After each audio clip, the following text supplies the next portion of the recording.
Ito ang Hardin ng Panalangin kasama si Pastor Dave De Guzman.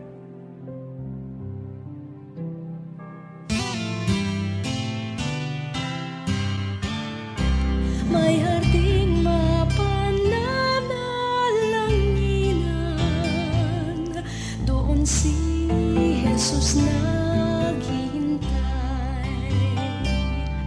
O kay inam ng panalangin ang hardin, doon kay gandang manalangin. Tayong natulog sa luklukan ng Diyos sa hardin ng pananalangin. Isang magandang araw ng panambahan sa iyo, kaibigan. Kamusta ka na? Naway nasa mabuti kang kalagayan. Maging ang iyong pamilya. Sa araw na ito, tayo ay makararanas ng iba't ibang uri ng pagpapala sapagkat tayo ay dudulog sa mga sambahan sa araw na ito via online worship celebration. Alam mo, hindi pa rin naman tayo ligtas sa mga hamon ng buhay na maaring ipahintulot ng ating Panginoon. Ngunit kaibigan, kung mga sandaling ito, halimbawa ay hindi maganda ang iyong damdamin sa larangan ng pananalangin na mamaya ay ating gagawin, ay maihahaing mo naman ang iyong saloobin. May mga bagay kang minimiti at tayo ay mag-aalay ng pasasalamat. Ngunit bago natin gawin ang mga bagay na nabanggit ko, hayaan muna natin siyang mangusap sa atin sa pamamagitan ng kanyang salita. Kaibigan, kapupulutan natin ang aral, ang salita ng Diyos. Kaya halika, samahan mo ko rito sa ating programang Hardin ng Panalangin.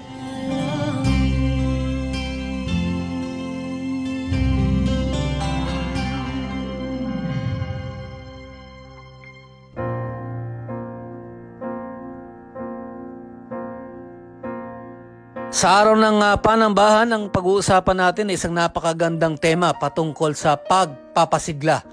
Titignan natin kung ano ang pakahulugan ni Apostol Juan pagka tayo ay nag-e-encourage.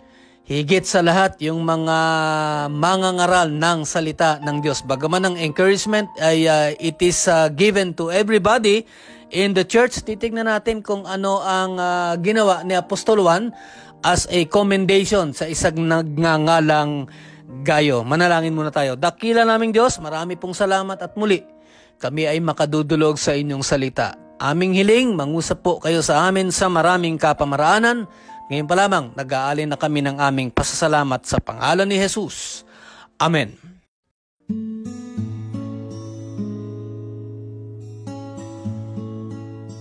Encouragement. Yan ang ating tema sa araw na ito at yan ang ating pag-aaralan. Ano ang pananalita ni Juan bilang isang magandang halimbawa para sa atin sa pagbibigay sigla sa isang kapatiran. Higit sa lahat sa kanila na namumuno sa iglesia na ating kinabibilangan. Kung hawak mo ang iyong Biblia, pakibuksan mo na lang doon sa aklat ng ikatlong Juan, 3 John. Mag-aaralan natin ang chapter 1 verses 1 to 4. 3 John chapter 1 verses 1 to 4. Ministering to leaders, yan ang isang napakagandang tema. Ngunit pagtutuunan natin ng pansin, ang talata 3 at ganito ang ating mababasa. 3 John chapter 1 verse 3. Tuwang-tuwa ako nang dumating ang ilang kapatid at ibalitang ikaw ay tapat sa katotohanan at talagang namumuhay ayon dito. Napakaganda nung sinabi ni Apostol Juan. Nakatanggap kasi siya ng balita at dito nabalitaan niya na ang isang kapatiran ay namumuhay ng maayos. Sabi nga rito, at ibinalitang ikaw. Sino ba yung ikaw dito? Alam mo kaibigan, yung ikaw dito ay patungkol sa isang taong nagngangalang Gaius o Gayo. Si Gayo ay maituturing na isang church member under John's spiritual oversight o maaring halimbawa ay isang namumuno sa isang iglesia. Ang kabanatang ito ay liham nga ni Apostol Juan para kay Gayo. Nabanggit ko nga, maaring siya ang pinuno sa loob ng iglesia. At dito nga ay pinuri ng apostol dahilan sa kanyang pagtulong sa kanyang kapwa mananampalataya. Alam mo, talaga namang ganun ang gawain ng mga ngaral. Binalaan din niya ang pinuno ng iglesyang ito na ito ay mag-ingat sa isang taong nagngangalang Diotrephes. Alam mo, sa talatang ito ay maari nating ipakahulugan na ang pagpupuri ni Juan para sa ilang kapatiran at kay Gayo ay dahil sa napakagandang patotoo ng mga ito. Siguro Gayo led by example. Hindi lamang sa pagsunod sa mga utos at katotohanan sa banal na salita, kundi maging ang kanyang pananampalataya na kanyang isinasa pamuhay. Napakagandang tignan ng isang pastor na namumuhay ayon sa kanyang ipinapangaral at ito ay nasa saksihan ng kanyang kawan. Alam mo, panalangin nga ni Juan para kay Gayo na naway makaranas si Gayo ng mabuting kalusugan at maging lumago palalo sa kanyang pananampalataya. Alam mo, tayo ay natutuwa. Alam niyo po, ako isang pastor at ako ay natutuwa pagka may nananalangin para sa akin. Kumbaga sa yan ay isang napakagandang kapahingahan at alam naman po namin na when you give us that comfort that we also need, kami naman pong mga pastor ay gano'n naman din po ang aming tungkulin. Hindi lamang tinutupad namin ang aming tungkulin para sa inyo, ngunit kami po ay nagpapakita ng aming pag-ibig sa inyo. Alam mo, nakakatuwa nga po, no? Kami ay natutuwa pagka ang mga tao ay nananalangin para sa amin, sa aming pamilya at para sa aming ministry. At hayaan niyo pong pasalamatan ko ang mga tagapakinig dito sa Hardin ng Panalangin sapagkat pagka nababasa ko yung mga comments nyo, ipinapanalangin niyo po ang ating gawain. Ang halimbawang pagpupuri na ginawa ni Apostol Juan ay isang magandang aral para sa mga mananampalataya na kabilang sa isang iglesia, yung praying for one another, ang pagbibigay ng pagpapasigla, yung encouraging one another para sa mga namumuno sa kanila. Ito ay hindi lamang sa kanilang pagtupad sa kanilang tungkuling magpahayag ng katotohanan, yung unang commendation, yun yung encouragement, kundi maging sa kanilang pamumuhay na nagpapakita ng isang magandang halimbawa bilang itinalaga ng Diyos sa iglesia. Alam mo, kaibigan, yung halimbawa na ipinakita ni Gaius o ni Gayo ay maaaring tularan ng mga namumuno sa iglesia. Kami pong mga pastor, pagka po nakikita namin ang aming kawan ay lumalago sa kanilang walk with God, kami po ay natutuwa. Alam mo, kaibigan, ang iglesia kasi, minsan may mga namumuno sa loob ng iglesia na sometimes they fail to live a life that is holy. They fail in areas of their lives. Thus, kung minsan nagiging stumbling block sila sa mga miyembro ng iglesia na kanilang pinamumunuan at hindi mawawala na ma-disappoint ang kanyang kawan. Pagka nga, kaibigan, pinag-aralan mo ang buong kabanata dito sa 3 liham ni Juan, ay mababasa natin na hindi lamang pagpupuri ang ipinagkaloob ng apostol, kundi nagpahayag ang apostol ng kagalakan. Dahil nga, naisa pamuhay ni Gayo ang kanyang mga itinuro. Ang kabanatang ito, kaibigan, ay pagpapaalala rin sa atin na mahalaga ang integridad ng bawat mananampalataya, hindi lamang yung namumuno sa iglesia. Pakahulugan ni Juan na natuwa ang ibang kapatiran dahil sa ipinamalas ni Gayo. Alam mo, kaibigan, people talk about us, the leaders of the church, whether the reasons or their reasons are good or not. Ngunit maganda siguro kung pag-uusapan tayo ng ating kawan at mabuti ang kanilang pinag-uusapan patungkol sa atin.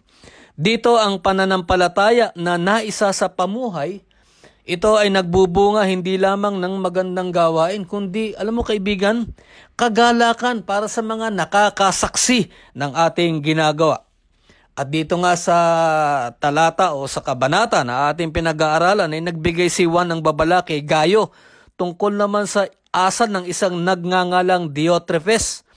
Dito sa kabanata, si Diotrephes, isang church member, ay inilarawan bilang isang taong mahilig mag-akusa at gumagamit ng mga salitang masasama. Siya ay hindi matulungin sa kapwa mananampalataya. Pahiwatig nga sa kabanata, may sapat na dahilan upang siya ay itiwalag sa iglesia. Alam mo kaibigan, ang dahilan na ganito ang kanilang pananaw, itiwalag si Diotrephes sa iglesia, ay sapagkat patuloy siyang gumagawa ng mga bagay na hindi kalulugdan ng Diyos. Hindi siya ititiwalag dahil masama ang ugali niya o kaya ay hindi siya matulungin. Alam mo, maraming ganyan sa iglesia. Kaya lamang hindi natin makikita ang talagang tunay na asal ng ating kapatid sa pananampalataya. Ngunit kung patuloy silang gumagawa ng masama, yaan ang ating napupuna. Nagpahayag rin ng apostol na dapat tangkilikin ng mga mananampalatayang tulad ni Gayo. Kaibigan, paano mo gustong makilala ka ng kapwa mo mananampalataya? Ikaw ba ay kanilang kamumuhian dahil sa patuloy ka sa masasamang asal o gawain? Ikaw ba ay kanilang pag-uusapan dahil sa maganda mo namang patutuo? Kaibigan, naipahayag mo na ba ang iyong pagtangkilik sa mga tapat na lingkod ng Diyos sa anumang kapamaraanan? Higit sa lahat, sa iglesia na iyong kinabibilangan, alam mo, maganda rin naman yung magbigay tayo ng commendation. Hindi lamang sa mga leaders of our church, kung hindi maging sa kapwa natin na mananampalataya na tapat namang tinutupad ang kanilang tungkulin sa ating Panginoon at nagpapakita ng magandang patutuo. Alam mo kaibigan, ito isang napakagandang paalala para sa atin. If we cannot commend those who lead us, paano tayo magiging sensitive sa pangangailangan nila at ng kanilang mga mahal sa buhay? Kung halimbawa wala tayong pakialam sa pastor na lang o sa nangangaral na isang tao lamang, paano mo maipapakita pa ang iyong pag-ibig sa kanilang sambahayan?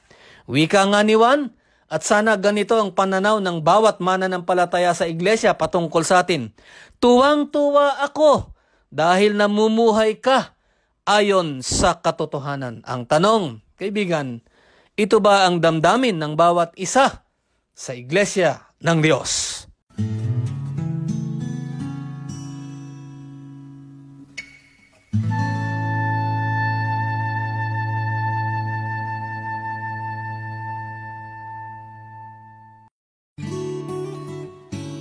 Sa diwa ng pagkakaisa, ating idalangin sa Diyos ang ating sambahan. Magandang umaga po. Ako po si Pastor Jay Malana, isa po sa mga pastor sa Nagcarlan Ministries for Christ sa Nagcarlan, Laguna. At ngayon pong umaga, samahan niyo po ako sa panalangin para sa mga churches sa ating bansa. Tayo po ay manalangin. Panginoon, kami po ay patuloy na nagpupurit, nagpapasalamat. Patuloy ka po namin sinasamba sa Espiritu at katotohanan sapagkat ikaw po yung aming kapahingahan, ikaw yung aming kalakasan, ikaw po yung aming pag-asa. Kung kaya po nakakapagpatuloy kami sa pagtupad sa aming tungkulin na pinagkaloob mo po sa amin bilang iyong mga lingkod. Sa umaga pong ito, kami ay sama-sama lumalapit sa iyo sapagkat ikaw ang ulo ng iglesia. Ikaw ang pundasyon nito. Ikaw ang nagtatag nito. Kung kaya't marapat lamang na kami po sa iyo'y lumapit. Inilalapit po namin sa iyo ang lahat ng churches sa bansang Pilipinas. Amin pong dalangin hiling ang mga pastor na tiyong tinawag. Tustusan mo po ang iyong mga lingkod sa lahat ng kanilang pangangailangan, sa lahat ng aspeto po, proteksyon, provision, direction po ang patuloy mong iparanas po sa mga manggagawa mo. Amin din pong dalangin ang kanilang mga pamilya. Ingatan mo po sila saan man sila pumaroon at protection po mula sa anumang uri ng sakit, lalo po sa COVID-19. At ikaw pong patuloy na magbigay sa kanila ng vision, ng mission upang ipagpatuloy ang tagubilin mo sa amin na humayo at ipamalita ang mabuting balita ng kaligtasan sa lahat ng dako. Dalangin din po namin ang mga churches sa lahat ng lugar, sa mga lungsod, sa mga bayan, sa mga isla, sa mga tribo at kabundukan, saan man naroon ang iyong iglesia, Panginoon. Lahat po ng ito ay patuloy mong pagningningin upang lalo pang pumalat ang mabuting balita ng kaligtasan at marami pang mga tao ang makakilala sa iyo at tumanggap sa iyo bilang personal na Lord and Savior. Dalangin din po namin na ikaw po ang patuloy na mag-sustain sa bawat churches financially. Panginoon, pasaganahin mo ang biyaya mo. Dahil yung biyaya mo, ito po yung mga bagay na hindi namin maunawaan kung saan nanggagaling. Ito yung mga bagay na kahanga-hanga kung paano ka gumagawa. Ang mga churches po, O Diyos, ay patuloy mong pagkalooban financially. Patuloy mo pong patatagin ang lahat ng mga pinili mo para magmuna sa iglesia, mga leaders at maging po mga church workers. Patuloy mong bigyan ng pagnanais na makapaglingkod pa sa iyo, na walang hahadlang para magawa namin yung kalooban mo.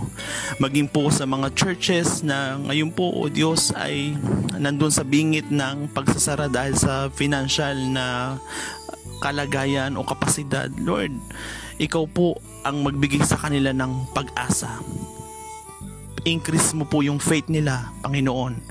Nang sa gayon, yung kanilang pananampalataya po ay patuloy na lumalim, patuloy na umasa sa iyo, nang walang duda na kaya mo po silang tustusan, na ikaw po yung nagtatag nito. Hindi po ito tungkol sa amin, kundi ito ay tungkol sa iyo, Panginoon, dahil ikaw po ang lahat-lahat sa amin. Dalangin po namin na lahat ng ministeryo ng bawat churches, bawat department nito, lahat po ng mga kananayan, katatayan, kabataan, mga bata, mga young pro, lahat po ng ito, O Diyos, ay huwag mong pababayaan.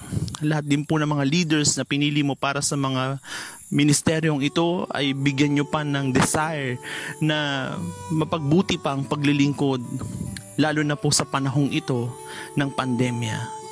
O Diyos, patuloy mo pong pagkaisahin ang iyong mga anak sa kabila ng iba't iba po naming mga kaibahan, pero kami po ay iisa ng Panginoon at iisa ng tagapagligtas. Kung kaya't pagbuklurin mo pa ang mga churches sa bansang ito.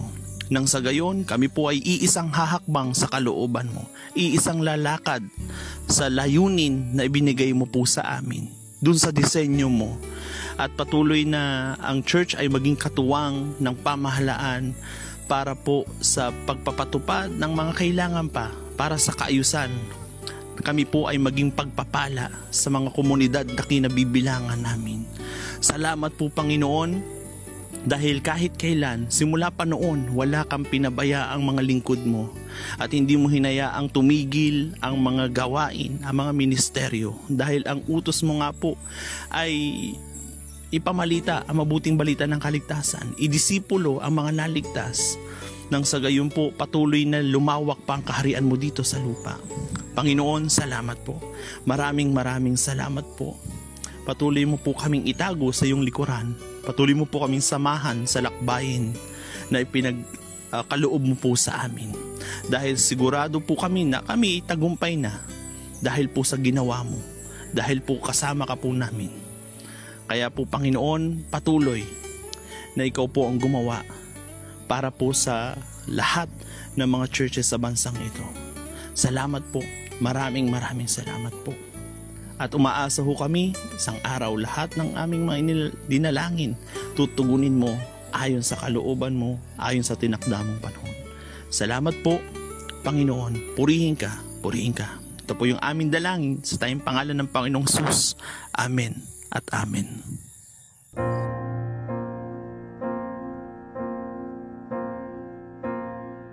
Bago lamang po tayo magtapos ngayong araw ng linggo, February 28, tayo po ay mananalangin sapagkat meron tayong mga kapatid sa pananampalataya na meron po silang kahilingan ng kagalingan. Kaibigan, halika, samahan mo ako sa maikling pananalangin. Tayo ay mamagitan para sa ating mga kapatid sa pananampalataya. Dakilan naming Diyos, marami pong salamat At may pagkakataon kami upang kami po ay mamagitan para sa aming mga kapatid sa pananampalataya. Naway magkaroon ng katugunan ang aming pong mga ihahaing ayon sa inyong layon at panahon. Dumudulog po kami para kay kapatid Nani. Siya po ay nakakaramdam ng pananakit ng kanyang abdomen at meron rin po siyang karamdaman sa balakang. At siya po ay nakaranas na ng heart failure. Panginoon, ang kahilingan ni Nani ay naway maging maayos po ang kanyang kalagayan, lalong-lalo na po ang kalagayan niya sa kanyang puso o yung kanyang heart condition. At naway mamaalis na rin po ang pananakit ng kanyang abdomen, maging ng kanyang balakang. Kay kapatid Donna, kagalingan at kalakasan ang kanyang kahilingan sa araw na ito. Kay kapatid Judith, kay kapatid Beth at kay kapatid Nelly, ang tatlo pong kapatirang ito ay mayroon pong goiter at ang kanila pong kahilingan ay naway magkaroon din sila ng kagalingan, naway makapagpatingin sila sa isang dalubhasa upang mabigyang lunas ang kanilang kalagayan. Para naman po sa asawa ni Angel, comfort po, kapahingahan sa pinagdaraanan ng asawa ni Angel. For whatever reason o Diyos, ang asawa ni Angel ay maaring may pagsubok na pinagdaraanan. Ang kanya pong pananalangin para sa kanyang mahal na asawa ay kapahingahan at ipagkaloob mo rin ang kapayapaan ng kanyang isipan. Kay kapatid Marisa, siya po ay namamagitan para po sa kanyang anak na may kondisyon sa kanya pong batok. Ang kanya pong pananalangin para sa kanyang anak ay healing po sa kalagayan o karamdaman sa ulo ng kanyang mahal na anak. Kalakasan din po, O Diyos, ang kanyang idinudulog. At kalusugan naman po para sa kanyang anak na nasa ibayong dagat, na naway makakuha na rin po ang kanyang anak ng driver's license. Sa Vicente family, ang kanila pong pananalangin ay maayos na kalusugan. Kay Jansen, protection ang kanyang kahilingan, O Diyos, naway ito po ay inyong ipagkaloob sa kanya. Para po kay Josephine, namamagitan po siya para sa kanyang buong sambahayan ng maayos na kalusugan at proteksyon. At para po sa asawa ni Clarissa, ang kanya pong pananalangin, naway magbalik na po sa paglilingkod sa inyo ang kanyang mahal na asawa. Panginoon, narinig mo ang aming mga inihaing sa inyo sa araw ng panambahan. Naway ang mga ito po ay magkaroon ng katugunan ayon sa inyong layon at panahon. Muli ang aming pasasalamat sa pangalan ni Jesus. Amen.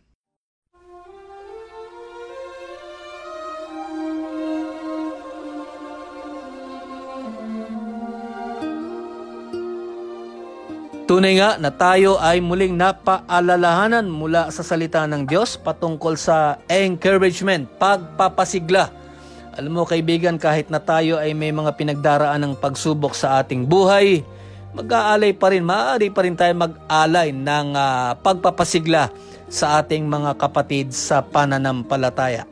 At sa araw ng panambahan, tayo ay dudulog sa mga bahay-sambahan, via online worship celebration, at alam ko na tayo ay pagpapalain ng ating Panginoon. Ngunit tayo muna ay magpasalamat sa ating natunghayan mula sa paalala sa salita ng Diyos. Dakila naming Diyos, marami pong salamat at naway magkaroon kami ng karunungan upang maging maganda po ang aming patotoo at nang sa ganon maisapamuhay namin ng tama ang lahat po ng aming napapag-aralan sa inyong banal na salita. Tanggapin mo ang aming pasasalamat sa pangalan ni Jesus. Amen.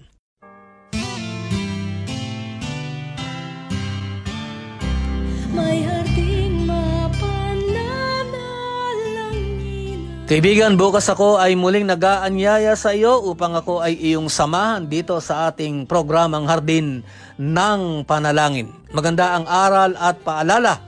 Kahit bukas inaanyayahan kita na ako ay iyong samahan dito sa ating programang Hardin ng Panalangin. Tandaan mo, huwag mong kalilimutan, simulan mo ang araw sa panalangin puspos at ito ay magtatapos na pinupuri mo ang Panginoong Diyos. Ako po, si Pastor Dave de Guzman.